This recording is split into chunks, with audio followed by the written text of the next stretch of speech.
बिस्मिल्लाहिर्रहमानिर्रहीम। My name is Mohammad Faisal और आज लेक्चर नंबर 10 के अंदर हम इलेक्ट्रिक फ्लक्स के बारे में पढ़ेंगे।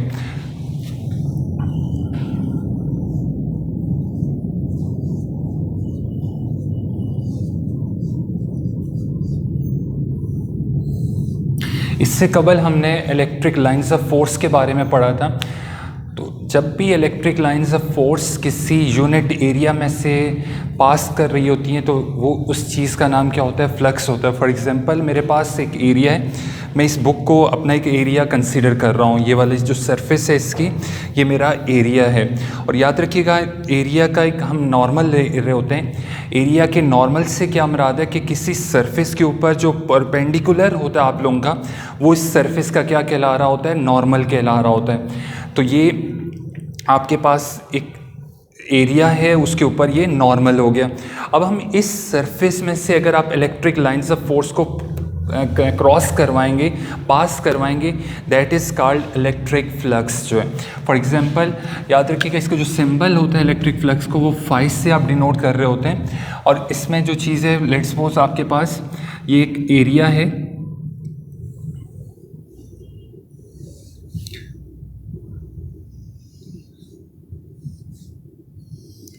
और इसमें से नंबर ऑफ लाइंस जो हैं पास कर रही हैं। फॉर एग्जांपल ये देख लें आप लोग,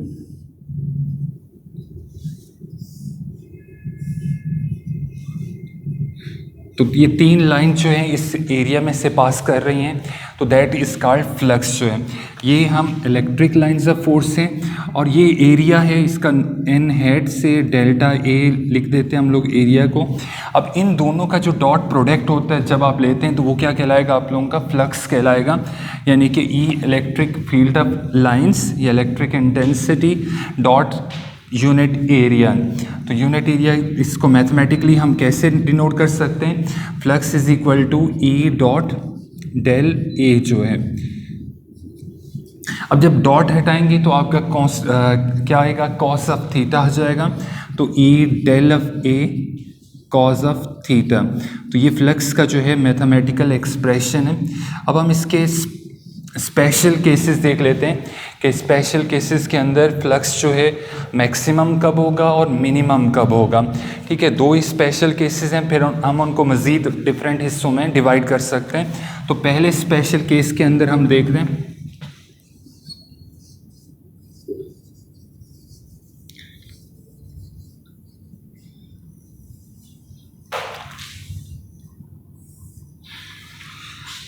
मैक्सिमम फ्लक्स की बात करते हैं। सबसे पहले मैक्सिमम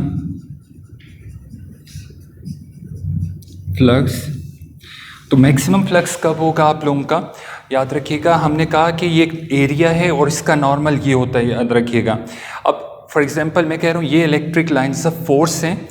मैं अगर इस एरिया को इस कंडीशन के अंदर रख दूँ यूं करके, और इलेक्ट्रिक लाइंस ऑफ फोर्स मेरी हैंड की फिंगर्स हैं, अगर ये यूं पास कर रही हैं इस एरिया में से, इस सिचुएशन के अंदर आप देख सकते हैं कि मेरी तमाम की तमाम फिंगर्स बुक को क्रॉस कर रही हैं।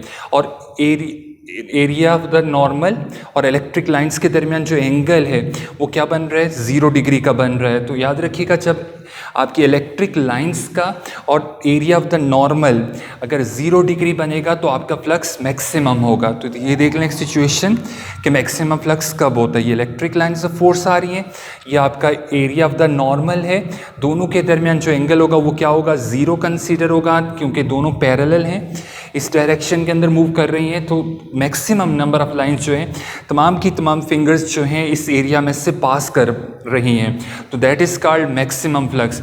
अगर लेकिन इस सिचुएशन को थोड़ा सा मैं चेंज कर दूं, फॉर एग्जांपल इस केस को मैं यूं कर देता हूं और मेरी इलेक्ट्रिक लाइंस ऑफ फोर्स ये हैं, तो देखें आप इलेक्ट्रिक लाइंस ऑफ फोर्स के दरमियान और नॉर्मल के दरमियान एंगल कौन सा बन रहा है? ये राइट एंगल आपको दिखाई दे रहा होगा। तो कोई भी लाइन जो है, मेरे हैंड की जो फिंगर्स हैं आपकी बुक को क्रॉस नहीं कर रही, तो इस केस के अंदर आपका जो फ्लक्स होगा वो क्या होगा? 0 हो जाएगा। तो हमने 2 केस स्टडी किए, मैक्सिमम फ्लक्स और दूसरे हिस्से को हम क्या कह देते हैं? मिनिमम फ्लक्स कह देते हैं, या 0 फ्लक्स भी कह सकते हैं आप, या इसको मैं लिख देता हूँ 0। दोनों केसेस में हम क्या करेंगे, मैक्सिमम के केस में हमने देखा थीटा इक्वल टू क्या है 0 डिग्री है, और मिनिमम फ्लक्स के केस के अंदर हमने एंगल जो देखा है वो क्या है, theta is equal to 90 degree है। थीटा इज इक्वल टू 0, इसको डायग्राम के थ्रू भी हम रिप्रेजेंट कर लेते हैं कि कैसे हम 0 डिग्री प्रूफ करें। आप सिंपल से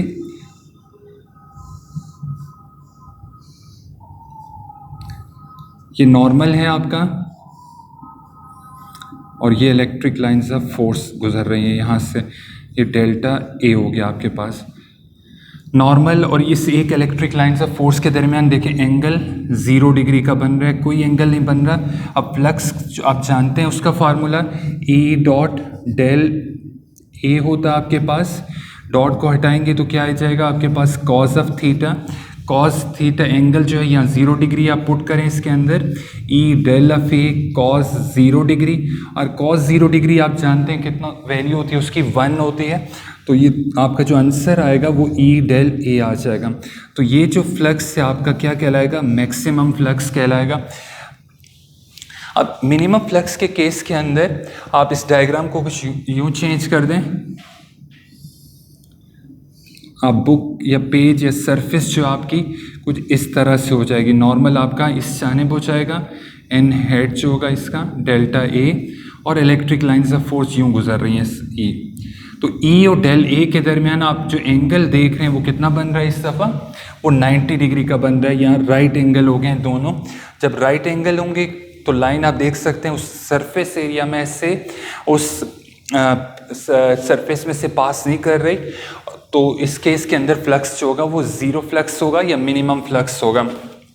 तो फार्मूला अगेन पुट करके देख लें आप लोग, E phi is equal to E del A cos of theta, E del of A cos angle जो है 90 डिग्री है इस दफ़ा, और ई डेल ए कॉज 90 आप जानते हैं वो क्या होता है 0 होता है।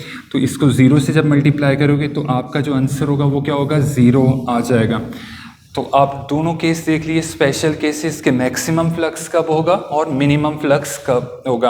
अब मज़ीद एक तरीके से वो आपसे क्वेश्चन पूछ सकता है कि मैक्सिमम फ्लक्स को वो थोड़ा सा चेंज करके कह सकता है आपसे कि व्हाट इज़ पॉजिटिव फ्लक्स। तो पॉजिटिव के केस के अंदर याद रखिएगा कि कॉस की जो वैल्यूज़ हैं पॉजिटिव कहाँ कहाँ होती हैं।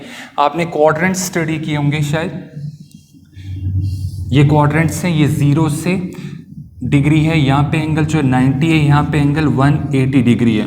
जब भी आप एंगल्स 0 से लेकर 89 तक लेके जाएंगे, नॉट एग्जैक्टली 90 के ऊपर, एग्जैक्टली 90 के ऊपर तो आपका फ्लक्स 0 फ्लक्स हो जाता है या मिनिमम हो जाता है। 90 से कम जब आप एंगल्स ले रहे होते हैं, कोई भी एंगल आप कंसीडर कर लें, 60 डिग्री का कंसीडर कर लें एंगल, यहाँ पे पुट कर दें, 0 के बजाय 30 पुट कर लें, 60 पुट कर लें, 80 पुट कर लें, 85 पुट कर लें, 87, 88, 89, अप टू 89 आप पुट कर सकते हैं, लेकिन 90 आप यहाँ पुट नहीं कर सकते। तो इन तमाम एंगल्स के लिए जो आपका फ्लक्स होगा वो क्या होगा, पॉजिटिव फ्लक्स कहलाएगा। ठीक है। तो हम कह सकते हैं कि व्हेन जो पॉजिटिव फ्लक्स के लिए क्या कंडीशन है, when angle is less than 90 degree, जब भी एंगल आप 90 डिग्री से लेस लेंगे तो आपका जो कॉस ऑफ थीटा है वो पॉजिटिव आएगा, पॉजिटिव आएगा।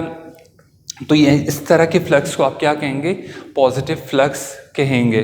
तो मैक्सिमम फ्लक्स का दूसरा नाम थोड़ा सा बस चेंज करके, तो उससे कंफ्यूज आप ना हो कि मैक्सिमम और पॉजिटिव में क्या फ़र्क होता है। मैक्सिमम क्या होगा, जब एंगल एग्जैक्ट 0 होगा तो वो मैक्सिमम होगा। और कहा जाए आपसे कि पॉजिटिव कब होता है, तो आप एंगल्स कोई भी ले सकते हैं, यानी कि 0 से लेकर लेस देन 90 तक किसी भी एंगल के लिए आपका फ्लक्स जो होगा वो पॉजिटिव फ्लक्स कहलाएगा। इसी तरह अगर हम मिनिमम फ्लक्स या 0 फ्लक्स की बात करते हैं, एंगल 90 होता है। अगर 90 से ग्रेटर एंगल लेना शुरू कर देते हैं, आप 91 ले लेते हैं अप टू 179 तक लेके जाएं इस एंगल्स को अगर, तो आपका जो फ्लक्स होगा वो नेगेटिव आना शुरू हो जाएगा, क्योंकि cos 91 की वैल्यू जो है वो नेगेटिव में आती है। आप कैलकुलेटर से चेक करके देख लें। तो हम कह सकते हैं कि मिनिमम फ्लक्स को थोड़ा सा चेंज करके वो अगर पूछना चाहेगा तो वो क्या पूछेगा कि what will be the negative flux. Negative flux क्या चीज़ होती है। तो आपने सिंपल इतनी कंडीशन उसको बता देनी है कि when angle is less than 180 and greater than 90, जब आपका एंगल 90 से ग्रेटर होगा और 180 से लेस होगा, इन दो एंगल्स के दरमियान तमाम एंगल्स के लिए आपका फ्लक्स जो होगा वो क्या हो जाएगा, नेगेटिव कंसीडर होगा। अब हम इसकी यूनिट की बात कर लेते हैं, फ्लक्स की यूनिट की। तो फ्लक्स की यूनिट मैक्सिमम फ्लक्स में देखें इलेक्ट्रिक इंटेंसिटी और एरिया आ रहा है। इलेक्ट्रिक इंटेंसिटी की यूनिट आप लोगों ने पढ़ी थी, क्या होती थी, इसको देख लेते हैं हम लोग। फ्लक्स जो है हमारे पास ई और एरिया का प्रोडक्ट है। अब ई के केस के अंदर हमने फार्मूला पढ़ा था फोर्स पर यूनिट एरिया, और डेल्टा ए जो है delta A as it is आ जाएगा। इलेक्ट्रिक इंटेंसिटी फोर्स पर यूनिट एरिया होता था। उसके बाद आपके पास फोर्स की यूनिट आपके पास क्या है, न्यूटन है। एरिया की यूनिट क्या है, फोर्स पर यूनिट चार्ज था, सॉरी फोर्स पर यूनिट चार्ज हमने स्टडी किया था इलेक्ट्रिक इंटेंसिटी, और एरिया जो है मीटर स्क्वायर है। फोर्स की यूनिट आपने न्यूटन पुट की, चार्ज की यूनिट क्या है, कूलम है। तो न्यूटन मीटर स्क्वायर पर कूलम जो है आपकी फ्लक्स की यूनिट हो जाएगी। तो आज के लेक्चर के लिए इतना ही, बाकी इंशाल्लाह हम नेक्स्ट लेक्चर के अंदर देखेंगे।